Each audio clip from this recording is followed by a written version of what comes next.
Voilà, voilà. Alors, pour ceux qui ne me connaissent pas, eh bien, je suis Xavier de la Barrière, je suis expert comptable. J'ai créé plusieurs cabinets. Le dernier s'appelle Sobiz, offre d'expertise comptable en ligne pour les très petites entreprises, avec une particularité, c'est que tous les entrepreneurs que j'accompagne participent, en plus des conseils que je leur prodigue, que je leur apporte, des outils qu'on met en place pour simplifier la gestion de leur entreprise, eh bien, ils ont accès à mes webinars qui, pour le moment, sont ouverts, mais ça ne va pas durer. Donc, profitez-en en tous les cas. Ils sont ouverts à ma communauté aussi, des 8000 personnes qui me suivent via ma liste de mails privés tous les vendredis sur Houston. C'est parti. Bonjour à tous. Et le premier point, eh bien, c'est déjà rappeler que parmi les dirigeants, il y a deux profils de dirigeants. Les travailleurs non salariés, qui relèvent d'un régime particulier de cotisation sociale, d'assurance, de retraite, etc. Ce sont en général les gérants majoritaires de SARL ou de URL. Ce sont aussi les entrepreneurs individuels. Et puis, il y a quelques autres sociétés où on peut avoir le statut de travailleurs non salariés. Et de l'autre côté, les gérants minoritaires et les dirigeants de SAS et de SASU, qui sont ce qu'on appelle assimilés salariés. Donc, la question clé qui va se poser aujourd'hui, c'est qui a droit à l'assurance chômage du Pôle emploi, celle dont bénéficient les salariés? Eh bien, eh oui, aucun des deux n'a droit à l'assurance chômage du Pôle emploi pour une raison simple, c'est que dans les deux cas, que vous soyez TNS ou dirigeant de SAS ou de SASU, eh bien, vous ne cotisez pas comme les salariés, au régime de l'assurance chômage du Pôle emploi. Alors, vous allez me dire, si vous êtes assimilé salarié, c'est-à-dire dirigeant de SAS ou gérant minoritaire de SARL, vous avez entendu dire que vous avez un statut assimilé salarié. Assimilé salarié, ça veut dire ce que ça veut dire. Ça ne veut pas dire salarié, ça veut dire assimilé salarié. C'est-à-dire que vous faites des bulletins de paye chaque mois pour vous rémunérer si vous le pouvez. Et ces bulletins de paye, eh bien oui, ils ressemblent à ceux des salariés. Sauf que sur ces bulletins de paye, si vous regardez bien, il n'y a pas normalement de cotisation au Pôle emploi. Voilà, c'est la différence entre le bulletin de paye d'un dirigeant assimilé salarié et le bulletin de paye d'un salarié. Donc, puisque vous ne cotisez pas au Pôle emploi, eh bien, vous n'avez pas le droit de toucher les indemnités assez dites du Pôle emploi. Mais n'éteignez pas, ne zappez pas, vous allez voir, il y a des solutions. Et il y a des solutions, on va les voir dans quelques minutes. Juste avant ça, je reviens sur les gérants majoritaires. Les gens majoritaires, les travailleurs non salariés, vous n'avez pas de bulletin de paye, vous avez bien compris le système, c'est une fois par an, votre expert comptable, vous faites une déclaration de commune de revenus envoyée aux organismes sociaux qui leur permettent de calculer vos cotisations sociales et évidemment, vous ne cotisez pas à des systèmes obligatoires d'assurance chômage et surtout pas du Pôle emploi. Donc, les choses sont claires. Pour 98% d'entre vous, vous n'avez pas le droit à l'assurance chômage du Pôle emploi. Donc, il y en a peut-être 2% parmi vous qui ont droit. On va les voir qui y a droit, parce qu'il y en a qui y ont droit. Voilà. Alors, n'hésitez pas, si vous avez la réponse, essayez d'anticiper, donnez-la moi, on verra si on se retrouve là-dessus. En tous les cas, il y a une exception, donc on va en parler parce que puisqu'elle existe. Oui, il y a des dirigeants qui cotisent au Pôle emploi et qui pourront toucher l'assurance chômage du Pôle emploi s'ils perdent leur job. Ce sont les dirigeants qui ont un contrat de travail avec l'entreprise. Alors ça veut dire quoi? C'est très simple. Ça veut dire que avant d'être dirigeants de l'entreprise, ils étaient salariés. Donc, il faut imaginer une société dans laquelle il y a par exemple un directeur commercial ou un directeur technique, même une petite société de 1, 2, 3 personnes. Enfin, il faut qu'il y ait au moins un salarié. Donc, en tous les cas, une société qui a au moins un salarié. Et un jour, le dirigeant de l'entreprise, eh bien, il lui donne les rênes de l'entreprise. D'accord? Donc, ce salarié, le dirigeant lui dit, bah, écoute, moi, je vais prendre ma retraite, ou je vais partir en voyage, ou je tente une nouvelle aventure. J'ai besoin de toi sur cette entreprise. Tu prends les rênes de l'entreprise, tu deviens le dirigeant, tu deviens le gérant, tu deviens le président. Le salarié va lui dire, ok, enfin, si je deviens dirigeant, je veux surtout pas perdre l'assurance chômage. Le salarié n'acceptera jamais s'il perd sa couverture chômage. C'est pour ça que le Pôle emploi a mis en place une dérogation qui permet aux salariés auxquels on propose de devenir dirigeant de son entreprise de garder le système auquel ils avaient droit en tant que salariés et de continuer à cotiser au Pôle emploi tout en étant dirigeant de l'entreprise. Voilà. À partir du moment aussi où ils n'ont pas la moitié du capital social. D'accord? C'est le seul cas. D'accord? Alors, vous allez me dire, souvent, lorsque j'explique ça à des entrepreneurs, ça bouillonne dans la tête et ils se disent, ah bah oui, alors attends, si je mets si ma femme a 60% ou mon mari a 60% de la société, moi j'ai 40%, je me mets salarié, ensuite il me nomme dirigeant, etc. Bon, vous pouvez, c'est possible d'habiller la chose, c'est possible de construire la protection sociale, assurance chômage du dirigeant avec le Pôle emploi. Sachez néanmoins que avant de l'accepter, de le mettre en place, le Pôle emploi fera une petite enquête sur votre entreprise et notamment sur l'actionnariat. Donc, par exemple, si vous êtes dirigeant majoritaire, anciennement salarié, et que vous devenez toujours dirigeant minoritaire, que vous devenez dirigeant minoritaire et que vous demandez au maintien de l'assurance chômage du Pôle emploi, si c'est votre conjoint qui est l'actionnaire majoritaire, le Pôle emploi va un peu grincer des dents. Ça ne veut pas dire qu'il va refuser, mais il va un peu grincer des dents. Je l'ai vu, il faut justifier vraiment le fait qu'il y avait un dirigeant, que vous étiez en lien de subordination et que le dirigeant est parti faire autre chose et que vous avez pris sa place. Voilà, ils vont vraiment demander des documents, il faudra justifier par des emails, par des contrats qui auront été signés, etc. Il y aura une vraie enquête. Donc, ne prenez pas ça à la légère, ne montez pas, n'essayez pas de bénéficier de cet avantage de façon artificielle. C'est pas pour ça qu'on est là. Hein. On essaie de mettre en place des choses qui sont sérieuses, qui vous exposent pas à prendre des risques et qui sont faciles à mettre en place. Voilà. Allez, vous savez tout sur ce cas qui est un peu particulier.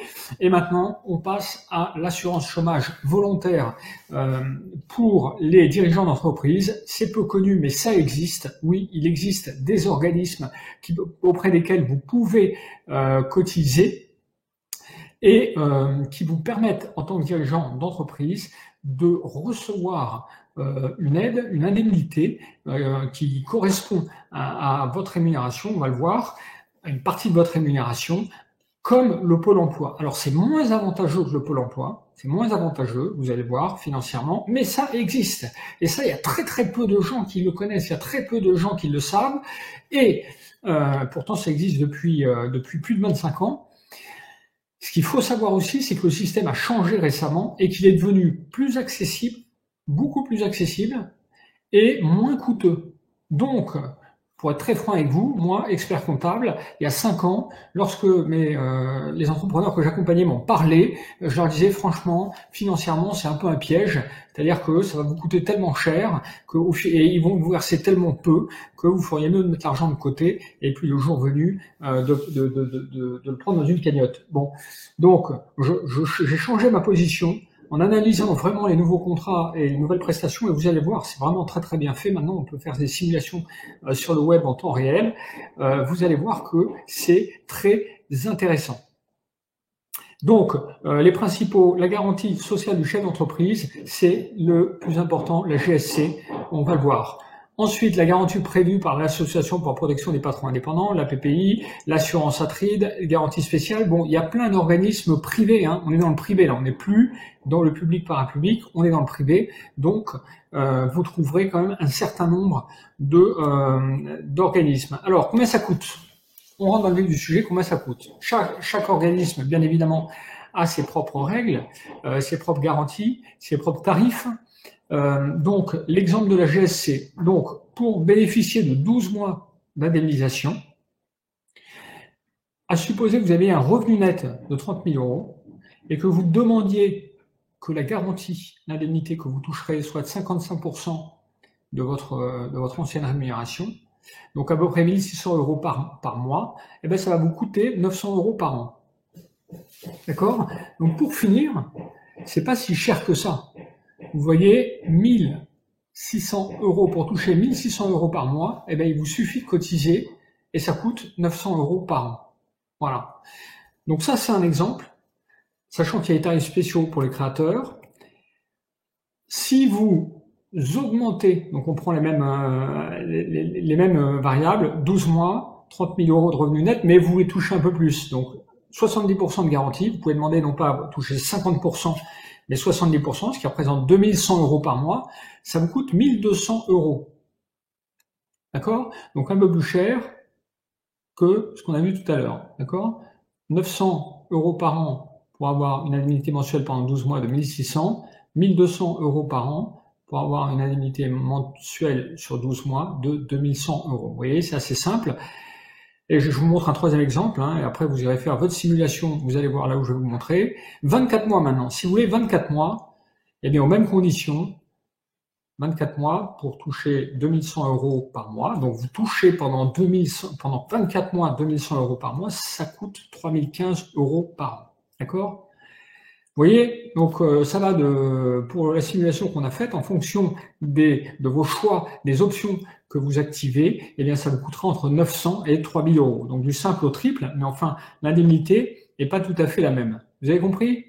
Alors, je vais vous montrer ensuite exactement où vous allez faire votre simulation, où vous allez faire vos choix, vous allez pouvoir jouer avec le simulateur et voir ce que ça vous coûte.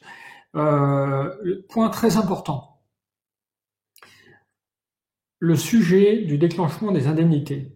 Donc, pour être indemnisé, il faut être, entre guillemets, quand on est salarié, il faut avoir été licencié ou il faut avoir démissionné, etc., etc. Enfin, maintenant, les choses ont un peu changé, mais il faut être dans une situation où on a perdu son emploi. Bon, quand on est dirigeant, il faut justifier la perte involontaire de l'activité professionnelle. Donc, ça veut dire quoi? Ça veut dire qu'il faut que votre société, elle parte en redressement judiciaire avec perte du mandat social, mais enfin ça, quand vous partez en redressement judiciaire, alors redressement judiciaire, hein, ça veut dire que l'entreprise continue sa vie. En général, le dirigeant reste ce qu'on appelle le mandataire social, mais il y a des cas où le dirigeant est écarté. Bon, donc premier cas, redressement judiciaire si vous êtes écarté. Deuxième cas, liquidation judiciaire. Bon, liquidation judiciaire, c'est important.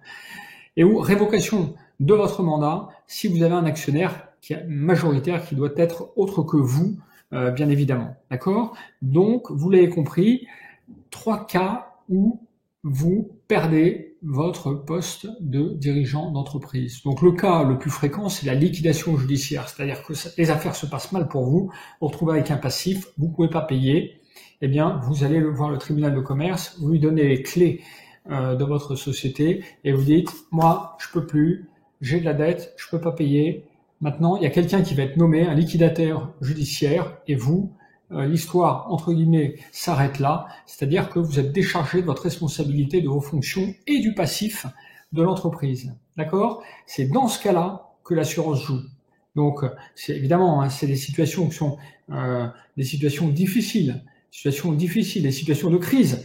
Mais enfin, quand on peut plus payer son passif, qu'on est en situation de potentiel de liquidation judiciaire, c'est que les affaires vont très mal, c'est qu'on est déjà un peu au bout du rouleau, c'est qu'on peut plus se payer depuis un certain temps, et le fait d'aller au tribunal de commerce et de donner ses clés, c'est quelque chose qui est difficile à vivre, mais qu'il faut faire de façon responsable, et vous le ferez d'autant mieux que vous savez que derrière, eh bien, vous allez avoir le droit à 12 mois ou 24 mois d'indemnité chômage. D'accord?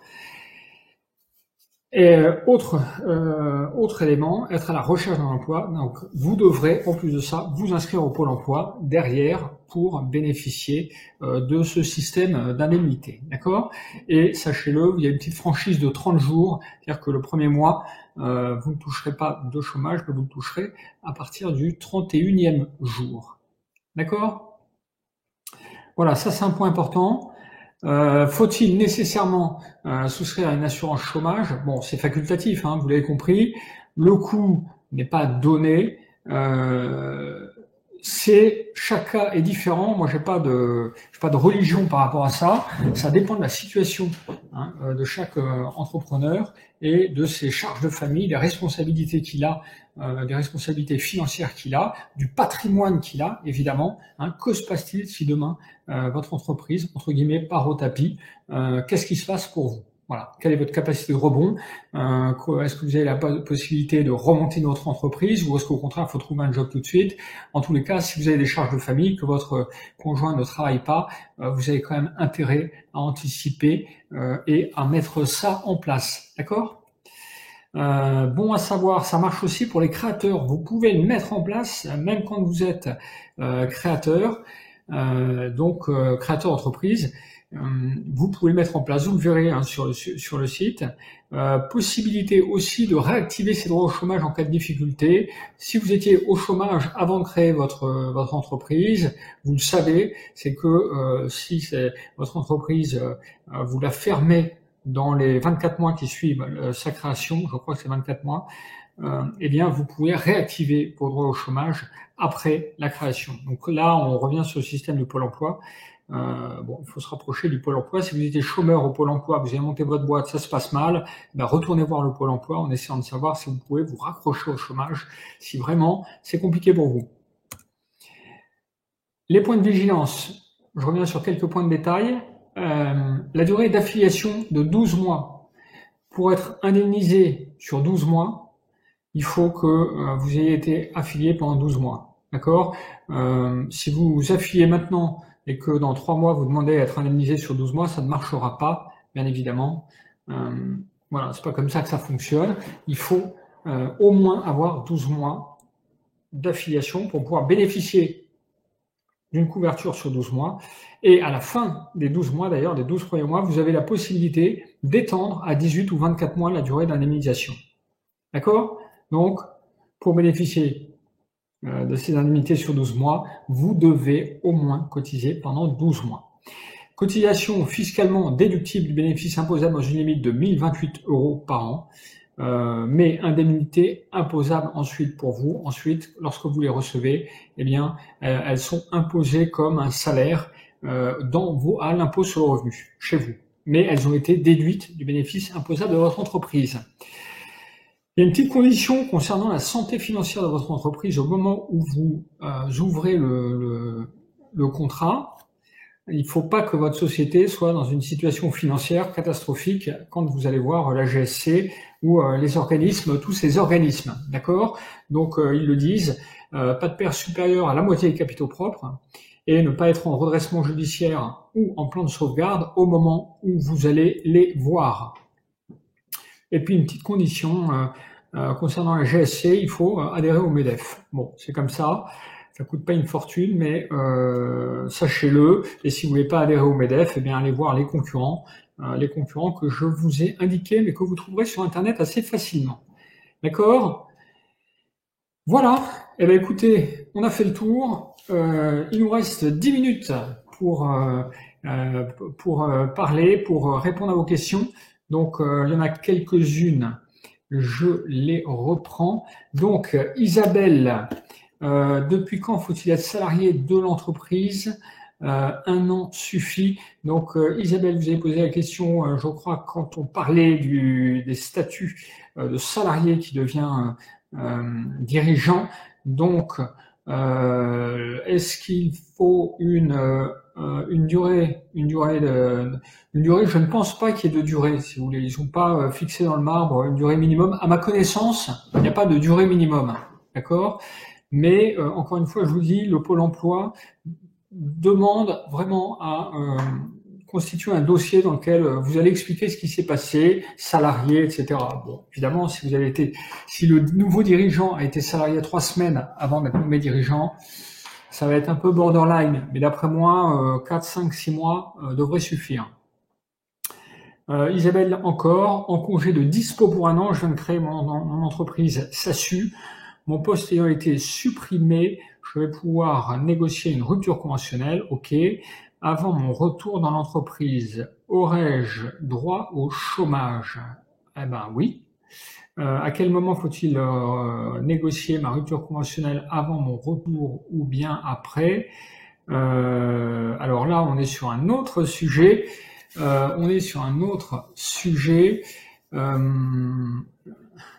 On n'est pas sur le sujet de l'assurance chômage du chef d'entreprise. Très honnêtement, je suis pas un spécialiste de droit social, donc d'après moi, votre rupture conventionnelle, vous avez plutôt intérêt à aller la négocier une fois que vous êtes revenu dans l'entreprise, hein, pas avant, parce que vous êtes en congé de quoi? Vous êtes en congé de... vous êtes en congé... bon, je sais pas, excusez-moi, congé de dispo pendant un an. Ouais, je pense que vous avez, voilà, oui. Ok, congé dispo pour création d'entreprise. Moi, je vous conseille d'y aller, plutôt de revenir dans la boîte. Je sais pas. Honnêtement, je vais pas vous dire de bêtises. Je maîtrise pas bien ce sujet. Ça, c'est vraiment du droit social. Il faudrait voir plutôt un avocat sur ce sujet. Je suis désolé. Hamid. On parle d'un dispositif Macron en faveur des entrepreneurs. Qu'en est-il? Ouais. Eh ben, les promesses du président Macron en termes d'assurance chômage, je ne sais pas si vous vous souvenez, mais il avait promis une assurance chômage pour les gens qui démissionnaient. Bon, et puis ça, c'était un peu une promesse de campagne. Alors, je crois que la loi est passée depuis novembre 2019. Et puis, il y a eu tout un tas de restrictions qui ont fait que quand vous démissionnez pour bénéficier de l'assurance chômage, c'est quand même pas du tout le même cadre de ce qui était prévu initialement. Alors de la même façon, il y avait en effet une promesse pour l'assurance chômage des dirigeants d'entreprise. C'est la même chose, c'est encore plus restrictif. Alors j'ai lu des choses là-dessus en effet. Il faut être dans une situation très particulière, c'est-à-dire je crois qu'il faut avoir eu minimum 24 mois d'activité, s'être versé une rémunération de mémoire au minimum de 12 000 euros et partir en liquidation. Donc, il y a quelque chose pour ça. Je ne sais pas si le décret est passé, mais très sincèrement, je sais que c'est extrêmement restrictif.